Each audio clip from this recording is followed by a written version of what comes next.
शनिवार 31 मई 2025। एलिजाबेथ से कुंवारी मरियम की भेंट पर्व। पहला पाठ सफन्याह का ग्रंथ अध्याय 3 पद संख्या 14 से 18।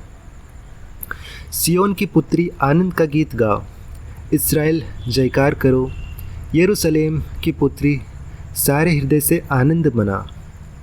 प्रभु ने तेरा दंडादेश रद्द किया और तेरे शत्रुओं को भगा दिया है। प्रभु तेरे बीच इस्राएल का राजा है। विपत्ति का डर तुझ से दूर हो गया है। उस दिन यरूशलेम से यह कहा जाएगा, सियोन नहीं डरना, हिम्मत नहीं हारना, तेरा प्रभु ईश्वर तेरे बीच है। वह विजयी योद्धा है, वह तेरे कारण आनंद मनाएगा, वह अपने प्रेम से तुझे नवजीवन प्रदान करेगा। वह उत्सव के दिन की तरह तेरे कारण आनंद विभोर हो जाएगा। मैं तेरी विपत्ति को दूर करूँगा, मैं तेरा कलंक मिटा दूँगा। यह प्रभु की वाणी है। ईश्वर को धन्यवाद। संत लूकास के अनुसार आज का पवित्र सुसमाचार अध्याय 1 पद संख्या 39 से 56। उन दिनों मरियम पहाड़ी प्रदेश में यूदा के एक नगर के लिए शीघ्रता से चल पड़ी। उसने जकरियस के घर में प्रवेश कर एलिजाबेथ का अभिवादन किया। ज्यों ही एलिजाबेथ ने मरियम का अभिवादन सुना, बच्चा उसके गर्भ में उछल पड़ा और एलिजाबेथ पवित्र आत्मा से परिपूर्ण हो गई। वह ऊंचे स्वर में बोल उठी, आप नारियों में धन्य है और धन्य है आपके गर्भ का फल। मुझे यह सौभाग्य कैसे प्राप्त हुआ कि मेरे प्रभु की माता मेरे पास आई? क्योंकि देखिए, जो ही आपका प्रणाम मेरे कानों में पड़ा, बच्चा मेरे गर्भ में आनंद के मारे उछल पड़ा। और धन्य है आप जिन्होंने यह विश्वास किया कि प्रभु ने आपसे जो कुछ कहा वह पूरा हो जाएगा।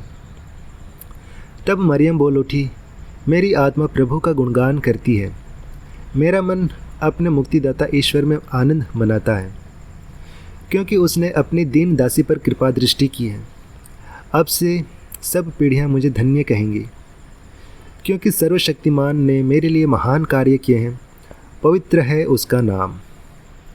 उसकी कृपा उसके श्रद्धालु भक्तों पर पीढ़ी दर पीढ़ी बने रहती है। उसने अपना बाहुबल प्रदर्शित किया है, उसने घमंडियों को तितर बितर कर दिया है। उसने शक्तिशालियों के उसके आसनों से गिरा दिया और दीनों को महान बना दिया है। उसने दरिद्रों को संपन्न किया और धनियों को खाली हाथ लौटा दिया है। इब्राहिम और उनके वंश के प्रति अपनी चिरस्थायी दया को स्मरण कर उसने हमारे पूर्वजों के प्रति अपने प्रतिज्ञा के अनुसार अपने दास इस्राएल की सुध ली है। लगभग 3 महीने एलिजाबेथ के साथ रहकर मरियम अपने घर लौट गई। यह हमारे प्रभु यीशु ख्रिस्त का सुसमाचार है। हे ख्रिस्त, तेरी स्तुति हो। तो आइए आज के इन पाठों पर हम मन चिंतन करेंगे और इसे हम सुनेंगे फादर डेनिस तिग्गा के द्वारा। और वो बताते हैं, एलिजाबेथ से कुंवारी मरियम की भेंट की घटना को आज संपूर्ण कलीसिया एक पर्व के रूप में मना रही है। यह मात्र 2 व्यक्तियों का मिलन नहीं, परंतु इसमें कई सारी महत्वपूर्ण चीज़ें जुड़ी हुई है। मरियम और एलिजाबेथ यूँ तो कई बार मिली होंगी, परंतु यह मिलन बाकी सभी मिलन से अलग और विशेष थी, क्योंकि यह मिलन दोनों को एक ईश्वरीय अनुभव के बाद हुई थी। तथा इस मिलन में केवल मरियम और एलिजाबेथ ही नहीं, परंतु यीशु और यूहन्ना भी थे, जो मरियम और एलिजाबेथ के गर्भ में थे। एलिजाबेथ से कुंवारी मरियम की भेंट पर एलिजाबेथ को एक अनोखा अनुभव हुआ, जहाँ पर मरियम का अभिवादन सुनकर बच्चा एलिजाबेथ के गर्भ में आनंद के मारे उछल पड़ा और वह पवित्र आत्मा से परिपूर्ण हो गई। जिसके बाद उसे पता चला कि मरियम अब वह साधारण स्त्री नहीं, परंतु वह प्रभु की माता है। यह पूरी घटना पूरे वातावरण को ईश्वरीय आनंद और ईश्वरीय अनुभव से भर देती है। इन्हीं सभी के कारण यह पर्व कलीसिया के लिए एक महत्वपूर्ण पर्व है।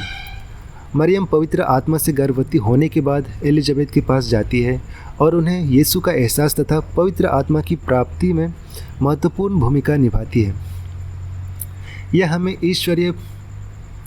पर्व हमें ईश्वरीयता से परिपूर्ण रहने के लिए प्रेरित करता है और विशेष करके पवित्र आत्मा से परिपूर्ण रहने के लिए, जिस किसी से भी हम मिले उन्हें यीशु का अनुभव तथा पवित्र आत्मा से परिपूर्ण हो। आइए आज के दिन हम यही प्रार्थना करें कि हम हमेशा पवित्र आत्मा से परिपूर्ण रहें तथा यीशु को दूसरों को दे सकें। आमीन।